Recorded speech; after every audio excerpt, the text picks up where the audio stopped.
Harry Potter. Voilà une saga monstrueuse dont on n'a encore jamais parlé. Non pas que nous n'aimons pas ces films, bien loin de là, mais à vrai dire, les fans d'Harry Potter nous font un peu peur. Sur les chaînes des fans qui font peur, ils se trouvent entre là et là. Mais avant d'entreprendre toute chose, il y a un élément, une coutume inhérente à la diégèse Harry Potter par laquelle nous nous devons de passer. L'attribution de nos maisons. Vas-y.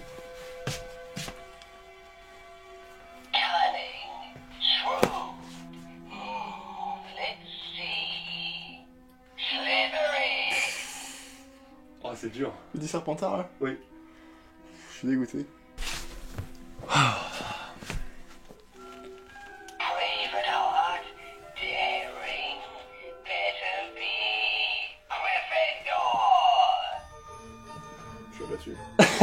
Yes!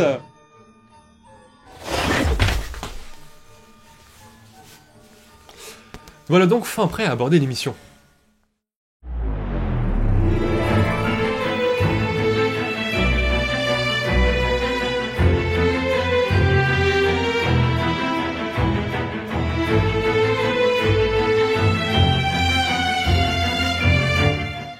Mais tout d'abord, remettons les choses dans leur contexte. La fin d'Harry Potter 4 est extrêmement importante pour la saga. C'est celle-ci qui marque le retour de Lord Voldemort, le Seigneur des Ténèbres. Piégé à l'issue du tournoi des Trois Sorciers, Harry assiste impuissant à la mort de Cédric et au retour de Voldemort. Mais si Cédric n'avait pas été tué. Pour cela, reprenons la scène de sa mort, et imaginons qu'elle se soit passée autrement. Cette fois-ci, au lieu de tuer Cédric, Cudver se contente de le projeter et de l'immobiliser. Paralysé comme Harry, Cédric assiste lui aussi au retour de Voldemort, et à l'appel de ses mange-morts, desquels figurent quelques têtes qui leur sont connues. Voldemort incite Harry à se battre, d'abord réticent, il accepte, et les deux ennemis se font face dans un duel acharné, avant qu'Harry n'arrive à s'échapper grâce à ses grands morts. Ah si, je vous assure. Littéralement. Suite à cela, Harry accourt auprès de Cédric et le sauve en ramenant le porte au loin à lui, ce qui les ramène sains et saufs à Poudlard. Sauf que cette fois-ci, bien entendu, Cédric est vivant. C'est sous un tonnerre d'applaudissements qu'ils arrivent à Poudlard, avec des holas et des musiciens pour les accueillir. Une arrivée qui contraste fortement avec la terrible nouvelle qu'ils s'apprêtent à annoncer, car les deux garçons sont formels, Voldemort est de retour. Cornelius Fudge, le ministre de la magie, est très perplexe quant au dire des deux jeunes garçons. Il y voit de pures inventions, des hallucinations causées par l'épreuve du labyrinthe. Cependant, Harry et Cédric ne se laissent pas faire, et affirment même avoir vu de leurs propres yeux Voldemort appeler ses serviteurs, parmi lesquels figuraient Crabbe, Goyle et un certain Lucius Malfoy. Cornelius est atterré par ces déclarations. Il est très proche de Lucius Malfoy, et le croit parfaitement incapable de cela. De plus en plus, il voit en cette histoire une machination de Dumbledore, dont Harry et Cédric seraient les pantins, pour prendre le pouvoir au ministère de la magie. Mais le fait est que ces révélations choquent le monde de la magie. Cornelius se voit donc obligé à contre-cœur de convoquer les accusés, afin qu'ils soient jugés ou non coupables. Lucius est déclaré coupable. Et oui, dans le monde de la magie, les sentences tombent très vite. Les accusations d'Harry et Cédric, couplées au témoignage de Dumbledore sur le rôle qu'a joué Lucius lors des événements de la Chambre des Secrets, condamnent fermement Lucius. Dumbledore sait que Lucius a œuvré pour Voldemort. Extrêmement considéré dans le monde de la magie, le témoignage de Dumbledore propulse Lucius Malfoy à Azkaban. Les autres mange-morts repérés par Harry et Cédric, Crabbe et Goyle, sont eux aussi incarcérés. Les familles des mange-morts, quant à elles, ne sont pas poursuivies. La famille Malfoy, par exemple, prétend elle qu'elle ne savait rien des agissements de Lucius. Ouais. À d'autres. Évidemment, suite à ces événements, Harry passe un été des plus moroses, hanté par le retour de Voldemort et de nombreux cauchemars. A noter qu'ici, le ministère n'essaie pas de discréditer Harry pour ses propos concernant le retour de Voldemort. Aucun détracteur n'est donc envoyé pour le faire utiliser la magie en dehors de l'école. Tout au long de l'été, il communique par lettres avec Ron et Hermione bien sûr, mais aussi avec Cédric, avec qui il s'est beaucoup rapproché. Il n'aura d'ailleurs pas l'occasion de retrouver Cédric à Poudlard en 5ème année, vu qu'il a déjà terminé son cursus l'année d'avant. Harry rentre donc normalement en 5ème année à Poudlard, sans donc toute cette histoire de tribunal. Nous sommes donc dans l'équivalent d'Harry Potter 5, et qui dit Harry Potter 5, dit Dolores Ombrage. Cependant, c'est avec un plaisir non dissimulé que nous ne la faisons pas intervenir ici. Et oui, Ombrage n'est pas faite rentrer à Poudlard car le ministère est uni à l'école, Cornelius Fudge fait confiance et compte sur Dumbledore. Ombrage n'est pas là, oui, mais qui donc pour la remplacer? Car il y a toujours une place à pourvoir au poste de professeur de défense contre les forces du mal. Folloy, le vrai cette fois-ci, pourrait venir enseigner, comme cela était prévu initialement l'année d'avant. Slughorn aussi pourrait venir enseigner. Il pourrait prendre la place de Rogue aux potions, ce qui laisserait Rogue en défense contre les forces du mal. Et oui, mais non. Devant la gravité de la situation, c'est Dumbledore lui-même qui va enseigner les cours de défense contre les forces du mal. Dumbledore donne ses cours de défense contre les forces du mal, et bon nombre d'élèves progressent énormément. Quelques élèves brillent en cours. La scolarité de nos héros se déroule assez sobrement cette année-là. Pas de serpents géants dans les couloirs, pas de géants, pas de cerbères à 3 têtes, pas d'araignées géantes, et même le seul cogneur semble se résigner à l'idée de casser la gueule au premier passant. Une bonne année en somme. Enfin, jusqu'à ce que Harry se mette à faire d'étranges rêves. Non, pas ceux-là, ceux qui viennent après, ensuite, ceux de plus tard. Oh. Une nuit donc, il rêve qu'il est en train de tabasser Arthur Weasley. Jusqu'ici, rien d'anormal, un rêve récurrent pour Harry. Mais la nuit suivante, Harry rêve qu'il est en train de le tabasser alors qu'il est dans la peau d'un serpent. Là, tout de suite, Harry est alerté, il sent que quelque chose cloche. Ce n'est pas normal.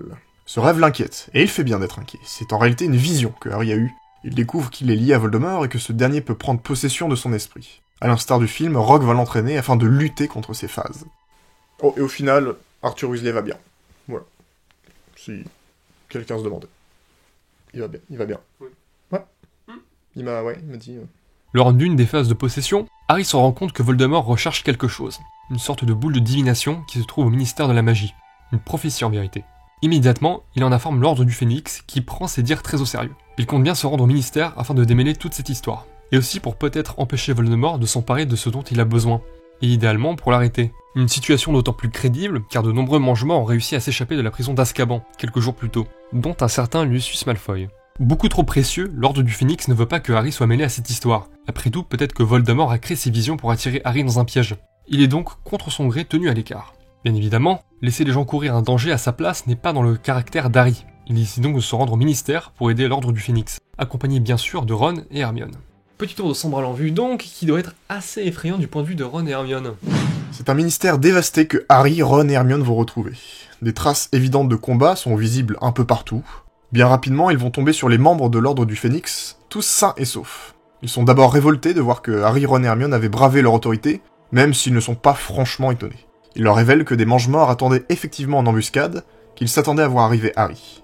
Le combat avait été rude, mais les mange-morts avaient réussi à s'échapper, enfin, pour la plupart. Lucius Malfoy avait lui péri de ses blessures. L'Ordre du Phénix voit en la venue de Harry au moins un avantage. Ils vont pouvoir l'escorter en toute sécurité auprès de la fameuse prophétie qu'on voit de Voldemort. Harry arrive à les y emmener. La prophétie révèle d'étranges informations. Celui qui a le pouvoir de vaincre le Seigneur des Ténèbres approche. Et le Seigneur des Ténèbres le marquera comme son égal, mais il aura un pouvoir que le Seigneur des Ténèbres ignore. Harry passe un été plutôt paisible. Évidemment, la menace de Voldemort fait office d'épée de Damoclès, mais en dehors de cela, rien d'anormal. C'est Dumbledore qui finira par venir à lui quelques jours avant la rentrée.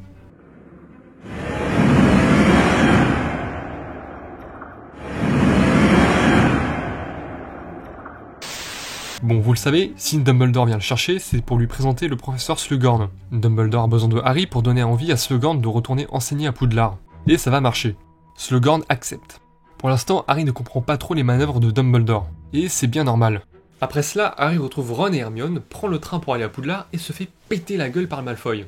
Oui, car faut savoir que Harry suspectait Malfoy d'être un mange-mort. Après tout, son père en était un, et Drago paraissait assez suspect dans les rues du chemin de traverse. Bon bref, avec tout ça, il suspectait sévèrement Malfoy, et finit donc par le filer dans le train, avant de se faire sévèrement recadrer.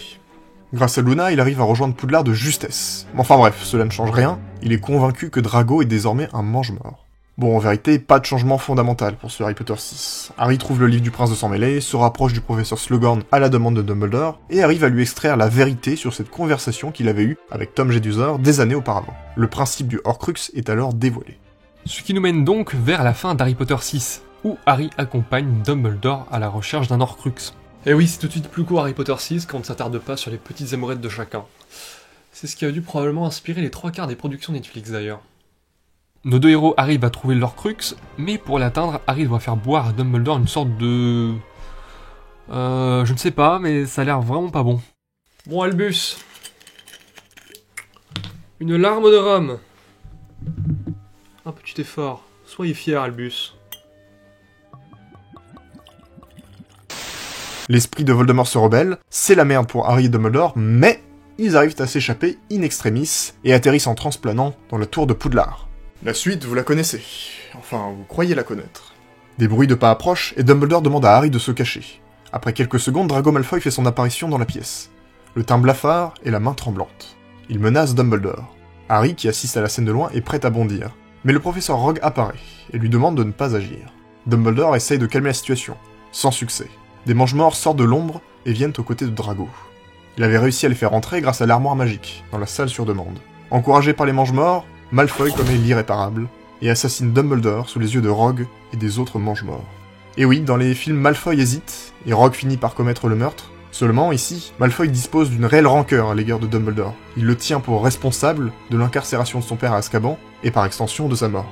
Sa vengeance est maintenant accomplie.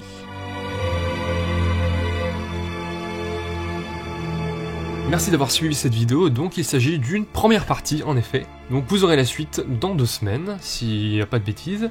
Donc dites-nous si vous aimez la vidéo, n'hésitez pas à liker, à partager, à vous abonner, et on se dit à la prochaine. Allez, salut! Salut!